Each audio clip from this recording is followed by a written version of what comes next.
Ang ganda naman ng entrance. Ano ba to? Bahay? No, this is an event place. Ito ang Plantacion del Socorro. Dito ito sa Hanopol Oriental, Tanawan City, Batangas. At bakit kami naririto? Celebration today ng isang taong mahal na mahal ng mga taga-Natatas. Walang iba kundi si Ma'am Susan Nunez Repolo. At sino bang dumadalo kapag espesyal ang may birthday? Siyempre, mga espesyal ding mga tao. At karaniwan, yung nagmamahal sa may birthday, di ba? Napakagaling naman ng organizer nitong birthday na ito. Imagine, meron silang pika-pika. Pagdating mo, meron kang machichicha. Aba, kasama nga kami siyempre sa mga chumicha agad. Di ba, Bishop? Nakakatawa pero kapag may birthday na ganito, di ba, inuusting natin ano bang meron. At ito akala ko kape. Hindi pala. Aba, green apple. Cucumber po. Cucumber. Thank you. So, kung gaano ka-green yung ground, ganito rin ka-green ito. Kumusta naman po ang ating pika-pika? Okay po. Oh, nagtatago pag pabalik-balik. Yan ang one of the pika-pika. So, papasok na tayo sa loob. Hoy, boss, kaway uli rito. Iyan, yan sinasabi ko. Sorpresa daw ito sa may kaarawan, kaya ako naman, ito ay ambus vlog din kasi hindi ko alam na ganito kaganda yung dadatnan ko, kaya I took the opportunity para i-vlog na ito para kay Ma'am Susan, para naman makikita niya at mababalik-balikan niya. Sa mga panahon na gusto niyang umalala ng mga magagandang bagay sa buhay niya. Eto yung kanyang buffet. Dito ilalagay ng mga magkikater ang mga foodie. Wala pa muna yung laman. Ang maganda dito, Pilipinas, kaya laging may steam rice. Tapos, mga platong kagaganda. Well, may pispilay. May Korean fork barbecue. Binabasa ko lang. At may pressed lumpia. Tapos, ang setup ay 2 set, magkabilaan. Para nga naman, hindi magkakagulo at hindi magtatagal ang mga gustong kumain na. Sa hala tayong pumasok at ating tingnan, sino-sino ba ang mga bisita. Eto nga, ibibidyo ko na sila. Laging ikaw. Ito po ang mga artistaheng guest. Yan. Para alam ni Ma'am Susan sino mga umattend. Dokyo lang po kung sino mga umattend. Ang ganda mo naman sa... Ang ganda mo sa... ate mo ha? Photogenic ka pala. Hello po. Ayan.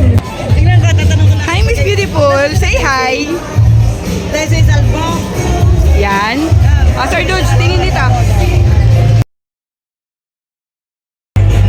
Say hi nga po. Yan. Yan, thank you. Hi, hello. Yan.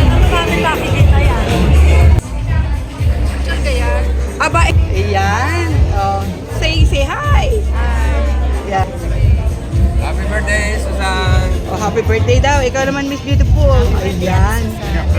Kasi masyado siyang busy, kaya hindi na niya masyadong... Ayan. Ito na, ganda pa rin. Ito po ang mga first cousins ng ating celebrant. Si Ma'am Nila pupunta sa kanyang mga siblings. Para nga naman, isang table silang mga siblings. Ayan, include ito. Ayan. Say hi! Excited na ba ang lahat? At kung para alam po niya kung sino mga umattend. Dahil nga po mahal ng lahat si Ma'am Susan, nandito ang kanilang kapitan. Hello po!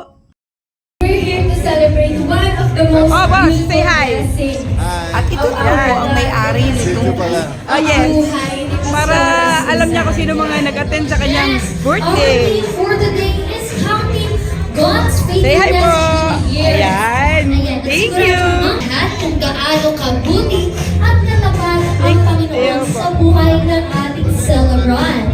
Yes, Yun. ngayon po, excited po tayo lahat. Okay lang po ba na mag-participate tayo? Yes. Unahin yung ating mga kamay. Isa pa po.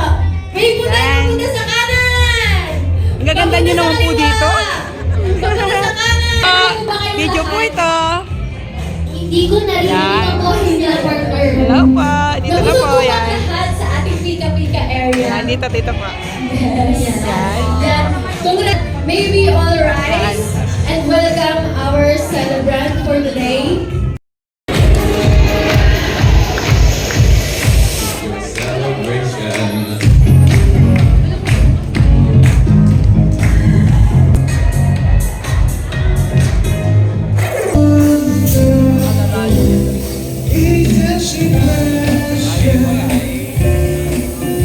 Our celebrant for today, Pastora Susan. Let's make some noise. Well, nag-isip siya lang siya talaga.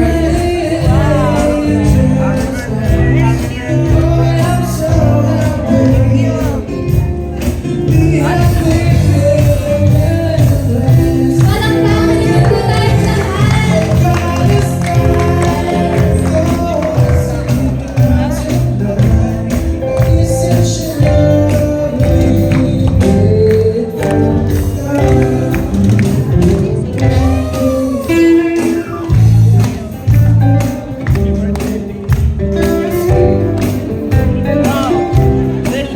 Welcome on stage, Pastora Susan.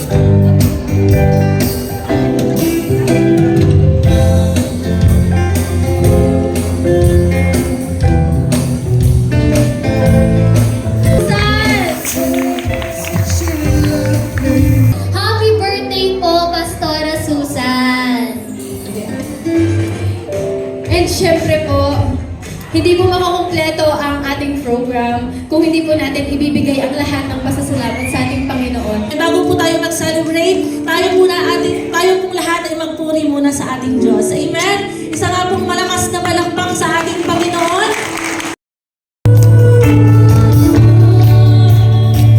You are holy, God. Deserve our praise. We sing unto you with all our hearts. No one else like you, Lord. No one else like you. Compilation lang po ng mga guests. Kahit anong event pa yan, Yan. laging ang presensya ng Yan, kayo na po. ay nararamdaman. Hi po, hi. Kasama natin si Lord. And yun, handa na ba kayong mag-touch? Ay, parang wala na sila. Wala na. Ay, nandyan pa ba ang lahat? Parinig naman ng isang malakas. Dora Meli Plata. Sa mga malakas sa palakpakan. Hoy, ibigay. At alam mo ba, Kaway. partner? Ano yung partner? Oh, wait. Back to you. Sabi, Yan. Celebration ng birthday ni Pastor Susan. Isang linggo. Ay, sa mga Beautiful. Yan yung Hi. kind of special. Hi, sir. Sir. So, everyone, handa na ba kayo? Yan. Hello po Handa na ba pa. kayong ma-touch, maluha, maduwa, at ma-inspire? Ba kayong ma-touch, maluha, Hi. maduwa, Hello. at ma-inspire? Ayan! Hi po, hi. Ayan, let's watch this special video presentation dahil lahat ng iyon is to remind us how good God is. Oh, baby. Yan. Hi, Miss Beautiful. Yan. Ah? Natatandaan nyo na ako? Oo, naisip ko na naisip. Sabi ko nga pala si Edna Magno. Sana magkita kami. Papupuntahan ko kayo. Thank you. Ate.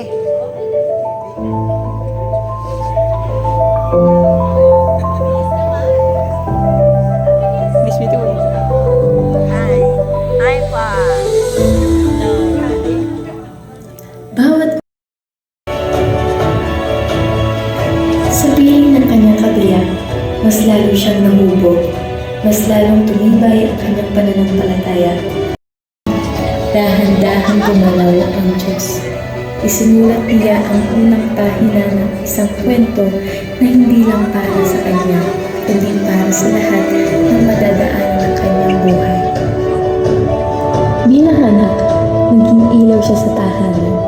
marunong tumanaw ng utang na loob, marunong sumunod, hindi dahil sa takot, kundi dahil sa pagmamahal.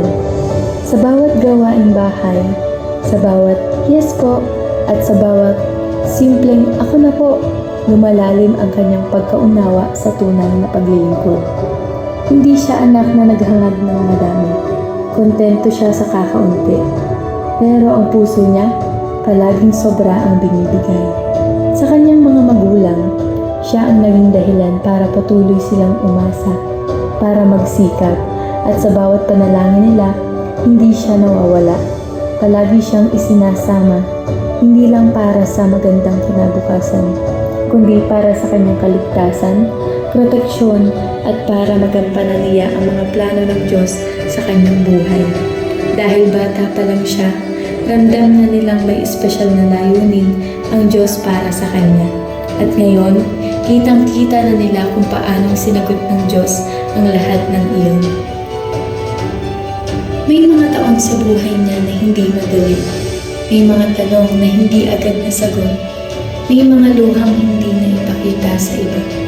Pero sa mga panahong iyon, ang Diyos ay patuloy na kumakatok. At dumating ang araw na tinanggap niya si Jesus, hindi lang bilang Diyos na malayo, kundi bilang tagapagligtas na personal. Hindi ito bigla ang haleluya. Ito'y mabagal, malalim at totoo. Dito nagsimula ang tunay na kwento. Isang puso ang isinungko, isang buhay ang binago, isang direksyon ang ibinilig sa Diyos. At mula noon, ang bawat hakbang niya ay para na sa Kanya. Bilang isang ina, siya ay naging sandalan, tagapagtanggol, guro, gabay, tagadasal. Siya ang araw sa bawat umaga ng kanyang mga anak. Lagi nilang nararamdaman ang init ng kanyang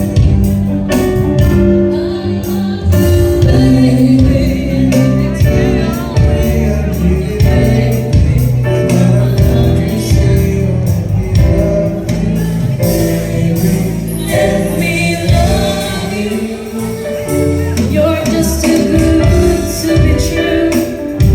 Can't take my eyes off you. You feel like heaven to touch. I wanna hold you so much. I love us go that's around. And I thank God for your life. You're just too good to be true. Can't take my eyes off you. Baby, if it's right, alright, I need you, baby. You are my lonely nights, I love you, baby. Trust in me when I say, oh, pretty baby, don't let me down, I pray. Pretty baby, no matter how you stay, let me love you, baby. Let me love you.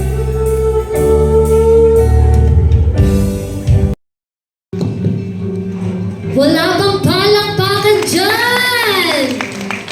There's a house we can build. Every room inside is filled with things from far away.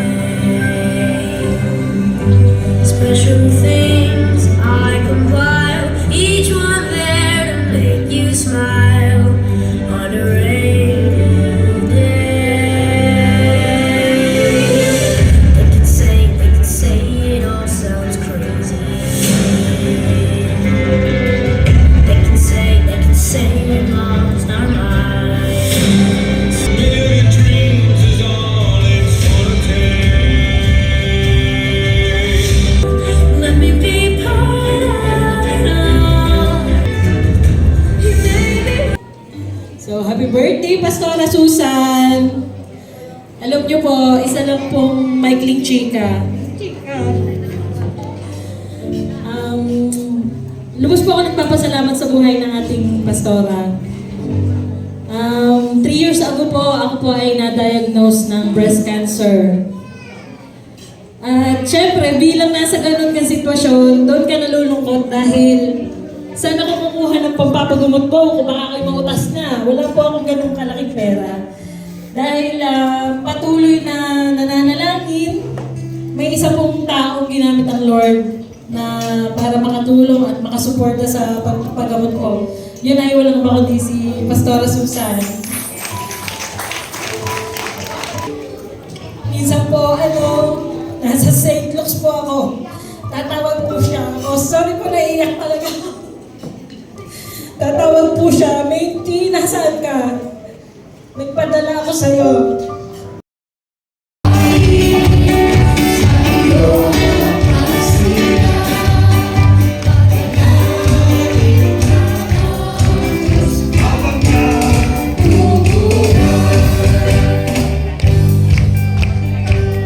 Okay. Dadalhin ko dito sa kanya. Lalapit siya ko. Ang dami.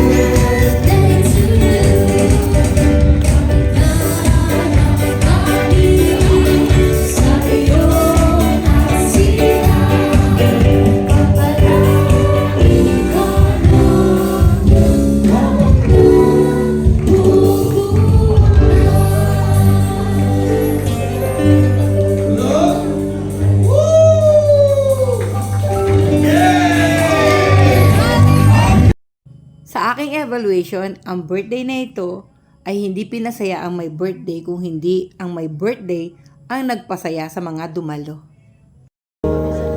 Hi Susan! Ay sa mga taga-natataas, kumusta po kayo? Happy birthday Susan! At alam mo, kaya pala hindi ka tumatanda, lagi ka nakakatawa. Yun ang maganda sa tao eh. So, Happy birthday, Tita Susan!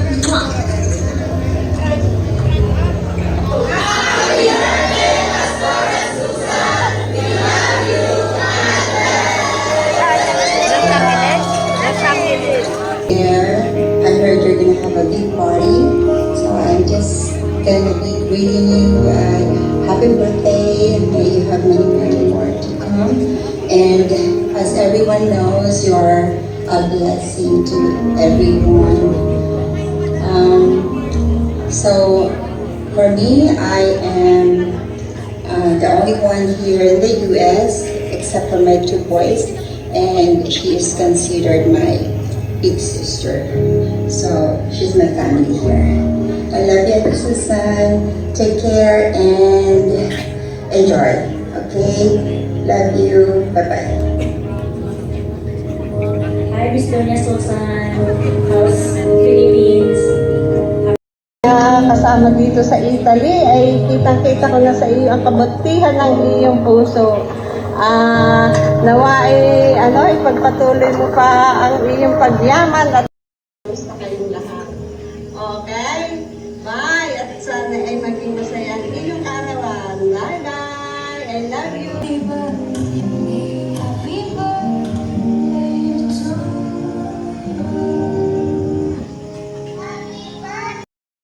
driving ago at 7:30. And yeah, working for you, but you're working for our family and for our futures. And there's no amount of that can express our gratitude for what you do for our families.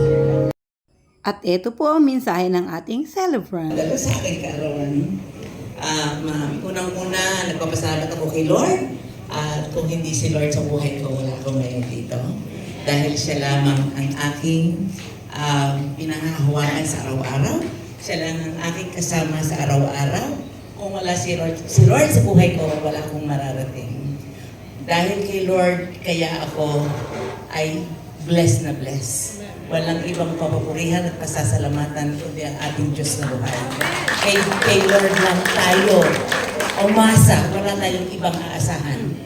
Ang buhay natin, hindi natin kayang baguhin ang buhay natin kung wala si Jesus sa buhay natin. Kaya bawat isa, tayo ay ang sabi ng Lord, love one another. Magmahalan tayo. Lahat tayo, hindi tayo mag-aaway-away. Mahalin natin ang bawat isa. At talagang tayo ay pagpapalain ng Diyos. Kahit sino, lahat tayo. Kaya kailangan tayo lumakad kay Lord palagi natin kasama Palagi tayong mag-pray araw-araw, palagi tayong magbasa ng Bible, kung ano yung nasa Bible, ating isa puso at isa isip at isa gawa natin. Kaya sa buhay natin, si Lord lamang ang ating papupurihan. At itataas at maraming salamat kay sa aking spiritual father, si Bishop Arthur, Apostle Bishop Arthur Sales, and my spiritual mother, Berlin Gonzalez. Thank you very much. Thank you very much for supporting me. I love you both. And my BFF who is here, thank you for coming. Thank you, Pastor Medi. And sa isa ko pang friend na ayun niyang kasabi, pero siya po nag-organize itong party na ito. Thank you very much. Thank you very much sa iyong generosity. Thank you. And may the Lord bless you. And more blessing to come. Thank you very much for this venue. Thank you for Sasha and Bradley. Sila po ang coordinator nito at sa mga GA1, aking tiyahin. Maraming salamat sa GA1 family. Maraming salamat sa inyong lahat. At pagpalain niyo ng Lord at alam niyo yung mga word na narinig nyo kanina, ay tanggapin lang natin si Jesus sa puso natin, kasama natin at i-bless tayo niya. I-bless tayo ni Lord, believe me. At pagpapalain tayo, ibubuhos ni Lord ang pagpapala sa atin sa bawat isa sa atin. Tanggapin lang natin si Lord sa buhay natin. Love one another sa buhay natin. Kaya kumahal ko kayo lahat. Lahat. Wala akong kaaway. Lahat mahal ko. Dahil mahal ako ni Lord. Ibinigay sa akin ni Lord ang pagmamahal ngayon. At yun ay ibinibigay ko rin sa inyong lahat. At mahal na mahal ko kayo. Lahat kayo. At sa aking kapatid, maraming salamat at nakagat siya ng aso. Nakapag-celebrate siya sa akin. Sa birthday na ito. Thank you, Sia. Nagpasalamat po ako sa aso dahil naka-attend siya ng birthday ko at lahat ng celebration. Thank you, brother. Uwi na rin po kami sa Friday. Kaya hindi niya ako iniwan. Sabi ng Lord, huwag mong iwanan ng kapatid mo. Nag-iisa siya sa birthday niya. Ikaw dumito muna. Thank you, Sia, for the God. So, sa inyong salamat sa GA1 family, Pastor Aweng, Pastor Louie, thank you po sa inyong lahat, Maraming salamat si Ate Tess, na talagang simula ay kasama ko. From day 1 hanggang ngayon po, na po sila, yung kapatid niya. Thank you very much. Pagpalain ni Lord at Lord, gonna bless you. Patuloy lang tayo kay Lord. Okay? Patuloy tayo to hear the word of God at talagang mapabago ang buhay natin. Hindi mapabago ang buhay natin kung hindi natin tatanggapin si Jesus sa buhay natin. Kailangan tanggapin natin. Gusto niyo bang overflowing blessing? Amen! Ay, tanggapin natin si Jesus. Ako'y ganyan din po noon. Sabi ko, bakit ko ba tatanggapin? Pero si Lord pala ang sagot sa lahat ng ating problema. Pag ikaw ay nani Lord, wala kang problema. You have peace of mind. And ibubuhos ni Lord ang pagpapala sa bawat isa. Sa Lord lang ako humahawak at kumakapit araw-araw kahit anong problema. Wala yan. Ibinibigay ko ni Lord ang problema. Walang problem. No problem. Problema ni Lord yun. Kung anong problema ko, hindi ko problema yun. Kaya itinataas ko lahat kay Lord kung ano ang meron ako. I have peace of mind. Mahal ako lahat ng mga ano ko, kayo lahat. At mahal na mahal ko rin kayo. Salamat. Maraming salamat. May God bless you. More blessing to everyone. Open your heart to God. Open your heart na papasukin si Lord sa buhay niyo, sa puso niyo. At i-bless kayo. Mararanasan niyo ang overflowing blessing. Amen? Amen. Thank you sa inyo lahat. Thank you.